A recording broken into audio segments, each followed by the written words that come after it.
Hello, my dear students. Good afternoon. Today, for this lesson, we're going to continue our learning of this passage, The Lawyer Who Became DuPont's Worst Nightmare, by Nathaniel Rich. And here come my lesson objectives. Understanding the story, tackling language barriers, and reading beyond the story. But how can we achieve these objectives? I've designed some procedures. Let's take a look. Firstly, read the story. Secondly, clarify language points. Thirdly, learn from the story. Exactly, the second will be incorporated into the first. In other words, the two will be conducted together. And now I'm going to lead you to explore this passage. Before that, I have a question for you. Since you have done preparation for this passage, you have read through the whole passage. So, can you tell me how many parties are involved in this passage? 3 or 4?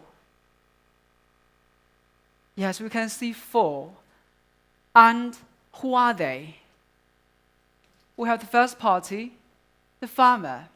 The second party, the company DuPont. Also, we have third party, this lawyer, and the last, the authorities.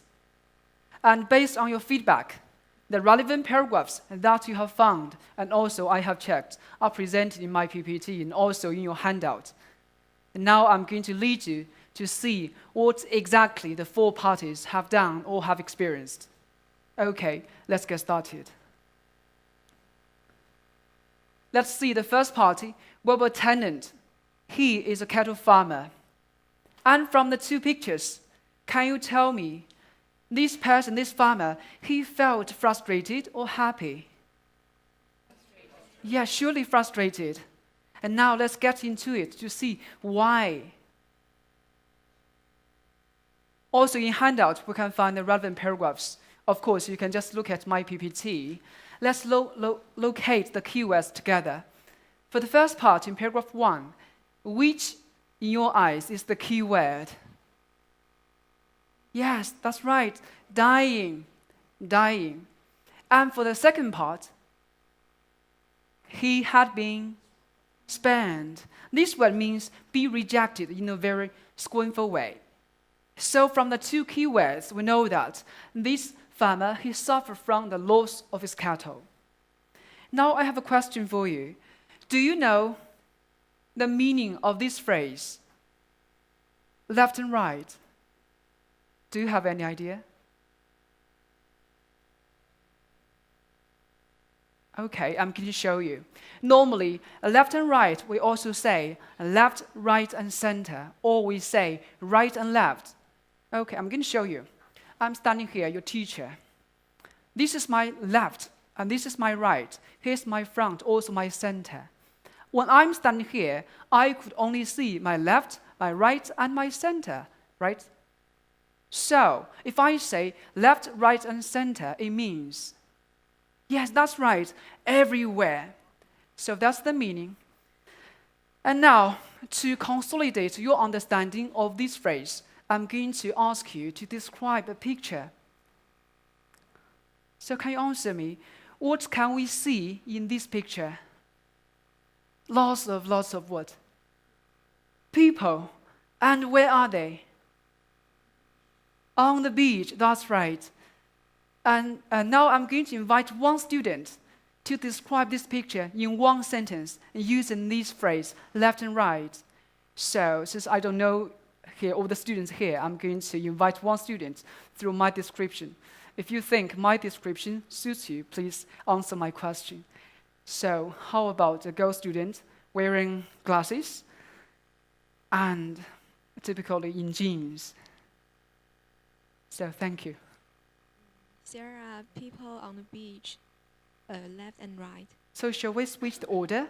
There are people left and right on the beach. Okay, thank you. Very good. Applause for this girl student. Thank you so much. Here comes the answer. People are left and right on the beach. Thank you. Now let's move on to our second party, DuPont. DuPont is a chemical company. Let's see, in this picture, we can see what in the air? What's that? Smoke, right? Smoke. When we see the smoke from a company, it reminds us of what? Yes, that's right, pollution. Now let's get into it to see what exactly this company has really done in this story. But this time, I have a question for you in the beginning. Do you know the meaning of this phrase, gag order? Surely everyone knows order. Order means kind of instruction given by a person in authority, or we say in power. So, what's gag order? It seems you have no idea. Anyway, let's take a look at my picture. I think the picture can tell you the meaning. So, judging from this picture, it means we cannot. What? We cannot speak, we cannot talk. That's the answer. So it means no talking. No talking. And this time, I'm going to ask all of you here together to do the translation with me.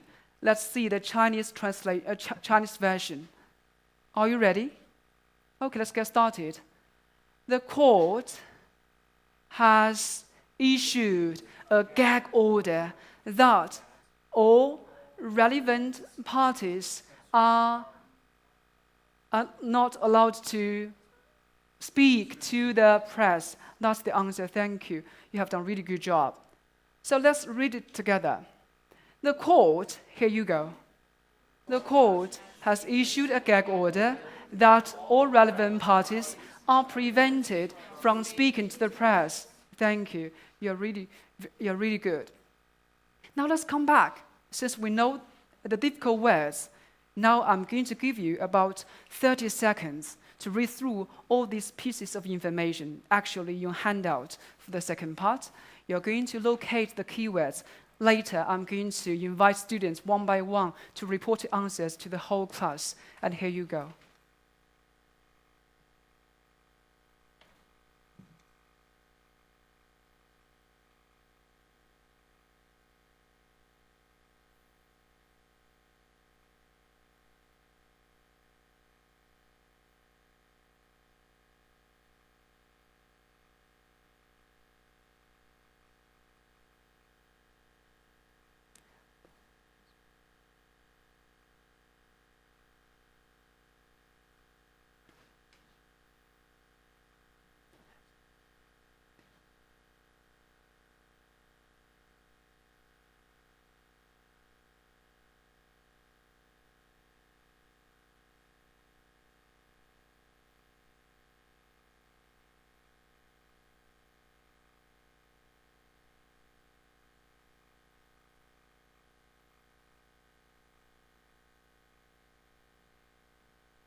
Okay, and now I'm going to invite students to report answers.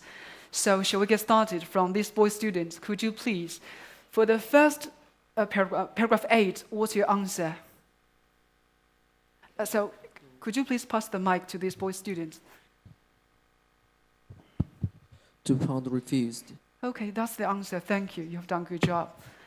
And your neighbor, this girl student. So for paragraph 10. Pump PFOA Yeah, pumped PFOA into which place? into the river. Yes, that's the answer.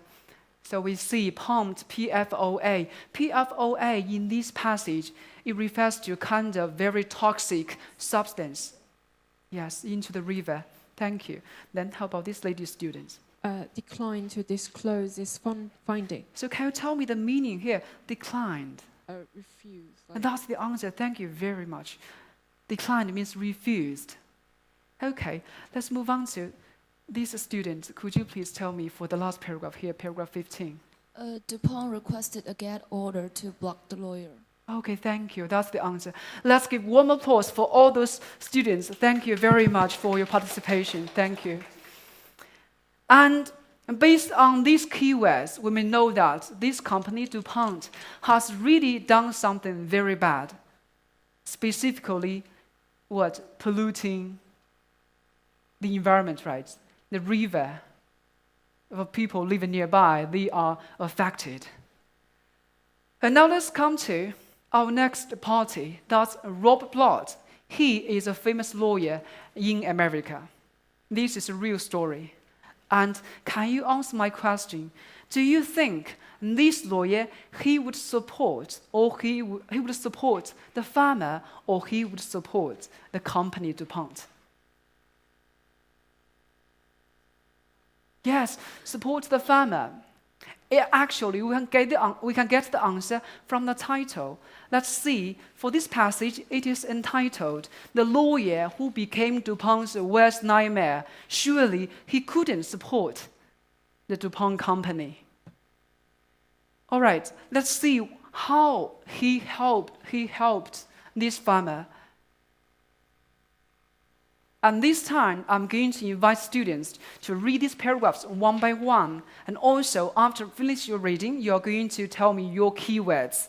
So I think we should get started from this side. So how about this lady student, could you please? So locate here, paragraph 6 in your eyes, which are the keywords? For this sentence? Right. Take Take what? the tenant. Yeah, tenant take the case. tenant case. Thank you very much. And now let's move on to your neighbor. For this girl student, Filed a federal suit yeah, against filed federal suit. Thank you.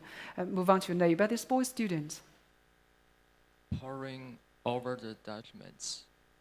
and arranging arranging them. them, Yeah, yeah. thank you very much. Do you know the meaning? Pour over. Okay, that's fine. Later, I'm going to explain it to you. And then move on to these girl students. One more time coming to you. So for the last paragraph. Regulate PFOA. Regular PFO, are you sure? and provide clean water. Demanded immediate action to do something. So that's the answer. Thank you very much. And now I ask a question. What's the meaning of this phrase, pour over? Do you know, for other students, do you know the meaning of this phrase? Carefully, okay. That's very good. Still, I'm going to explain it to you. We need to know the meaning of this word, pour, first. Normally, pour is used as a noun. So what's pour? This is a very beautiful leaf, green leaf. If we use a magnifier to see it, then we can see something different. Let's see. So, you get the meaning, right? Pore means the tiny holes in the leaf, in the rock, or in our skin. And the process of finding these tiny holes is the meaning when this word is used as a noun. So, pour over something, as that boy student mentioned, it means do something very carefully. So actually, here comes the meaning, study something by looking at it or thinking about it very carefully. And still, I have a question for you.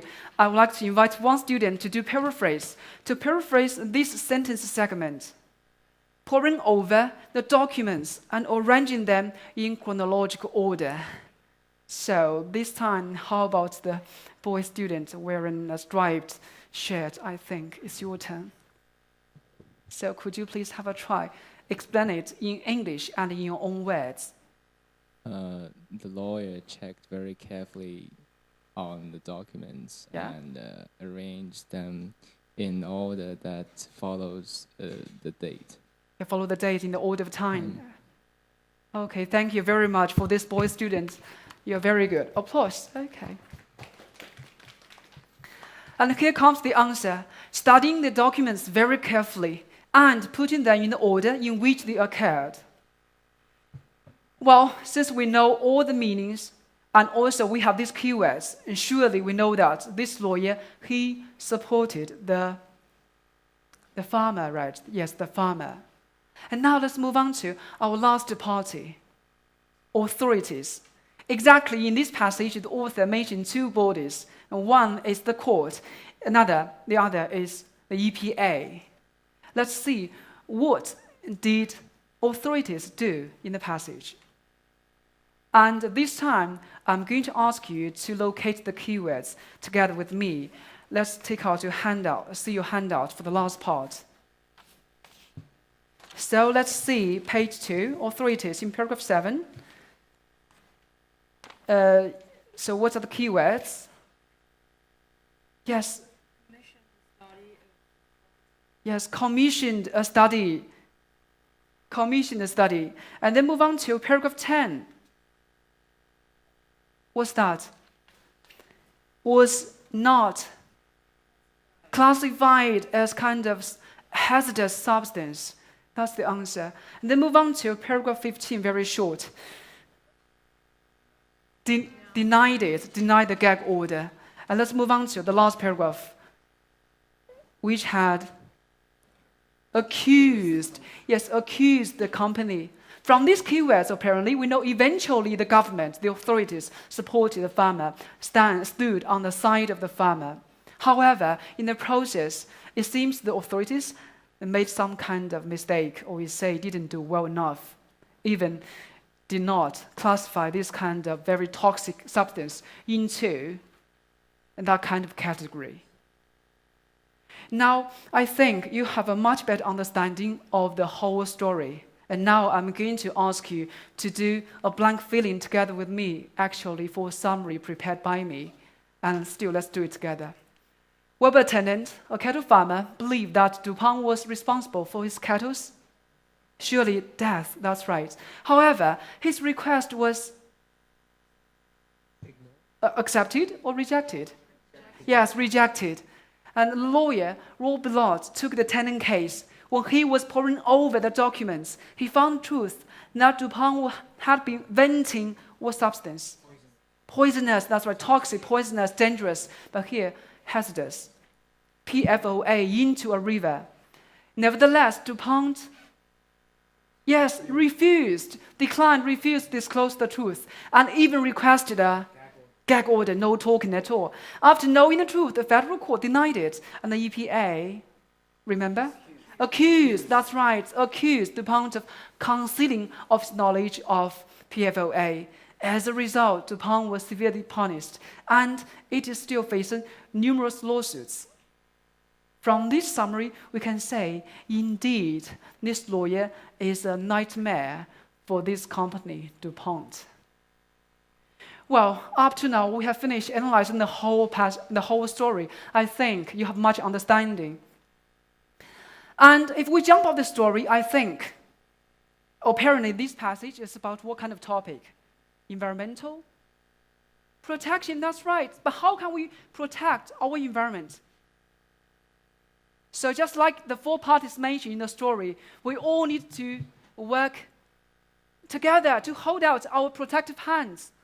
So we need to make concerted efforts, like the 4 parties, individuals, professionals, companies, and governments.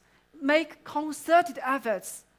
And this is what we can learn, what we can read beyond the story. But still, I have a question for you. What can we exactly do to protect our environment?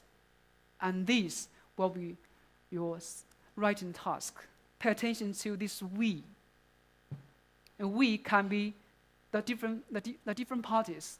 We have the farmer, individuals. We have the lawyer, professionals. We have the DuPont companies. And also we have the different bodies for the government. So we have governments. So you need to think about it very critically. And now I'm going to divide the whole class into four groups. Yes, we have 4 groups here. And for each group, you're going to write it from, hopefully you can include in all the perspectives, all the 4 parties. And next time you're going to hand them in. And I will check your homework, remember? Okay, thank you. This is my presentation. Thank you very much. Thank you, contestant number 22. Now let's hear from the judge for your questions. Okay, I see that you pay much attention to the words, right? Yeah. So how can you justify I think for college English students, I think the word level phrase level or sentence pattern level. These are the very fundamental things, but also are very important. If we only teach them to talk, I think that's not good enough. We still need to lay solid foundation to help them to build that kind of building. We need the bricks. So that's why I teach my students normally a lot of for the words, expressions, or sentence patterns. Vocabulary is just one kind of bricks. Yeah. So can you think of some other kinds of bricks for the base? Of the base, words, phrases I mentioned, and sentence patterns. Still, apart from that, I think the coherence with the logical links, they also can be bricks for building. Can you find any sentence which you think in which the structure is very important? Can you think of any in this text? Structure. On the whole, I think this passage is organized, even though I know it is contracted form from the New York Times. The original passage is more than 2,000 words. But on the whole, I think this passage is organized coherently. In the beginning, the author mentioned... I mean, sentence structure. Only sentence structure, okay. So let's see. Let's see paragraph 8. That's still on the second page, in the very above. That's just this sentence. Beloit, the second line. Beloit spent the next few months on the floor of his office, poring over the documents and arranging them in chronological order, as I mentioned in my PPT. For this, I think here, spent something, and then at the same time doing something else. This kind of time order is kind of coherent. It's kind of coherence. And after that, the author, in the next one sentence paragraph, he mentioned he began to see a story. So from the former sentence, and then he found something new. There's kind of link in it. And then when he began to tell the story, he employed, like the time was 1951, and then in 1984. I think this is very logical. Okay. If I were a student, I would have asked you 2 questions about vocabulary. The first one is about the company's name, DuPont. DuPont, yes. Why it is presented this way? The P is with its P capitalized. A P is capitalized. I log onto the internet to see the background information about this company. Originally, it's supposed to be a company. It's a name for a person. It's supposed to be a man from France or Germany. I'm not sure. So I think it's of French origin. Yeah, French origin. So because of that, so it is presented here in capitalized letter. If it is a French, then how would you pronounce it? Do you know? My second foreign language is Japanese. Maybe I think that's okay. Also, in the first paragraph, very first paragraph, the 4th line, there is, but DuPont just about owned the entire town. Yeah. This word "about," how can you explain it to your student? Just about. Just about is just about, not just about. Only about. How would you explain that word? Exactly from our textbook, from other textbook, just about is a phrase, means nearly, almost. If I separate this phrase, just about, just own, just about own, I think the two combined together. No, just look at about alone. About, of course, it is an adverb. Adverb. Yeah. That's what I'm looking for. Okay, thank you. Okay.